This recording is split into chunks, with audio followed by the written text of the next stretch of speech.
Bago ako naging isang content creator, alam mo ba na naranasan kong minamaliit ng ibang tao dahil sa estado ng buhay ko?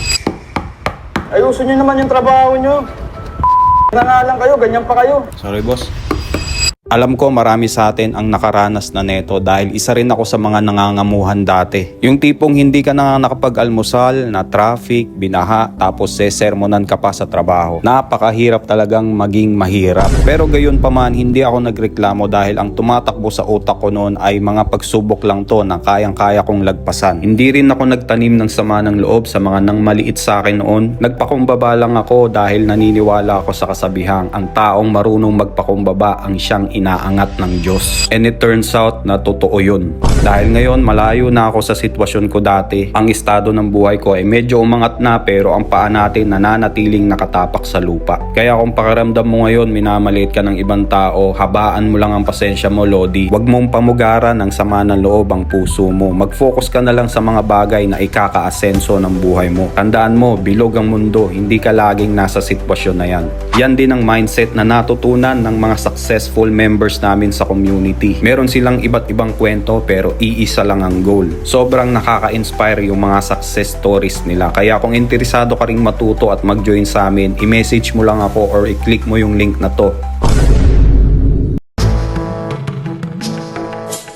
Idol, paano gumawa ng AI video? Baguhan lang po. Okay, para dun sa mga bago at nagsisimula pa lang, tuturuan kitang gumawa ng AI video at kung saan makakakuha ng prompt dahil ang AI content ay pwede mong pagkakitaan sa Reels at YouTube. Maraming AI tools pero ito ang marerecommend ko sa mga bago pa lang. Search mo lang tong Meta AI sa browser mo. Pwede ito sa cellphone. Click mo tong Vibes at manood-nood ka ng mga AI video. Hanapin mo yung niche na trip mo. For example, dancing, hydraulic press, or animals. I-click mo lang yung video at makikita mo dito sa gilid yung AI prompt. Pwede mo yung kopyahin at i-paste mo yan doon sa ibaba. Hit enter at antayin mong mag-generate ng mga images. Pili ka ng isa, i-hit mo yung animate at magiging video na yan. Basic lang sa'yo yan, Lodi. Mag-explore ka pa kung ano yung mga magagawa mong AI content sa app na to. Narito ang iba pang tools na makakatulong sa'yo makagawa ng AI content kung bago ka pa lang. Always remember, hindi kailangan na perfect ka agad. Practice makes you a better content creator. Tulad ng mga members namin sa community, nagsimula from zero knowledge pero ngayon, eto na ang kanilang results dahil yan sa consistency at patience.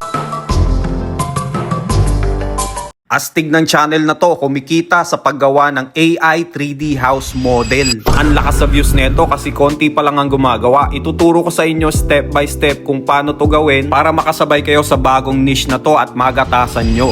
Step 1, go to ChatGPT, magpa-create ka ng image, gayahin mo tong prompt ko. 3D model, 2-story house, front shot. Ito yung resulta niyan. Pwede mong ibahin, gawa ka naman ng bungalow type or kahit anong building type na gusto mo. Ganito naman yung itsura pag aerial shot, nasa taas yung camera. Ayan o. I-save mo lang yung mga image. Then step 2, go to Google Flow. Upload mo yung image at gayahin mo itong settings. Ilagay mo yung prompt na to, kopyahin mo na lang or screenshot mo. Hit enter dito sa gilid at ito ang magiging resulta niyan. Magpa-generate ka pa ng ibang design, ulitin mo lang yung same process para makagawa ka ng mas mahabang video. Para naman hindi matag as AI slap, dagdagan mo ng commentary at dapat may matututunan yung mga viewers mo pag pinanood nila yung video mo. Shoutout nga pala sa mga masisipag naming members sa community na ang gaganda ng resulta dahil nag-focus kayo kaya deserve nyo yan mga Lodi. Sana all!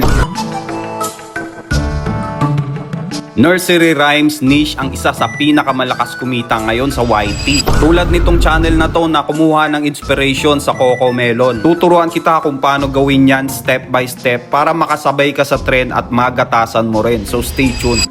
Gusto mo bang kumita sa YouTube gamit ang iyong cellphone, tablet, or PC at mapabilang sa kanila na na-monetize na? Mag-comment ka lang ng YTA or i-message mo ako for full details. Step 1, go to Gemini AI, hit create music at ilagay mo yung prompt na to. Pwede ring for playing or for studying. Syempre English, i-hit mo yung enter. After ma-generate ng music, download MP3 only. Para naman sa video, step 2, go to Meta AI. Lagay mo yung scenario na gusto mo, kuha ka ng idea sa prompt na to. Mag-generate yan ng 4 na image, pumili ka ng isa. Pag may napili ka na, i-click mo itong custom animate sa gilid. Lagyan mo ng prompt kung paano gagalaw yung mga characters, hit animate. Save the video and for the final step, i-edit mo na yan, pagsamahin mo yung audio at video, lagyan mo ng caption at ready to upload na yan sa yung YouTube or FB page. They're my friends. Congrats nga pala sa mga masisipag naming members na kailan lang ay zero knowledge pero ngayon ang gaganda na ng resulta dahil yan sa consistency at willingness nilang matuto. Deserve! Tagalog Horror Stories. Yan ang niche ng YouTube channel na to na paldo sa revenue. Para to sa mga puro Pinoy audience yung channel. Papakita ko sa inyo kung paano mag-create at mag-edit neto step by step dahil pwede mo tong pagkakitaan. So stay tuned. Open Chat GPT, magpa-generate ka ng Tagalog story. Kopyahin mo tong prompt na to at lagyan mo ng story summary. Copy the script and then go to 11labs.io. Choose text to speech at i-paste mo yung script dito. Pili ka ng voiceover na bagay sa kwento mo. Hit generate and save. Next step, go to Google Flow. Choose image 16:9 at ×4. Lagay mo tong prompt na to sa dulo ng image na ipapa-generate mo. Pag meron ng image, palitan mo yung settings sa video, ingredients at 10 seconds. Lagyan mo ng animate this image, fix camera at meron ka ng video para sa content mo. Final step is pagsasama-samahin mo na sila sa CapCut, i-edit mo ng maayos at good to go na yan, Lodi. Ngumiti lang ang bata. Junjun po. Congrats nga pala sa mga tumagos na sa YTA sa aming community. Kaya kung hindi ka pa member, ano pang hinihintay mo? Coach, tanong ko lang, saan po ba kayo nakuha ng AI prompt? Okay, sasagutin ko yan, Lodi, at hindi ko na to i-gatekeep. Ituturo ko sa iyo yung 3 paraan para makakuha at makagawa ng AI prompt na magagamit mo sa content creation. So stay tuned.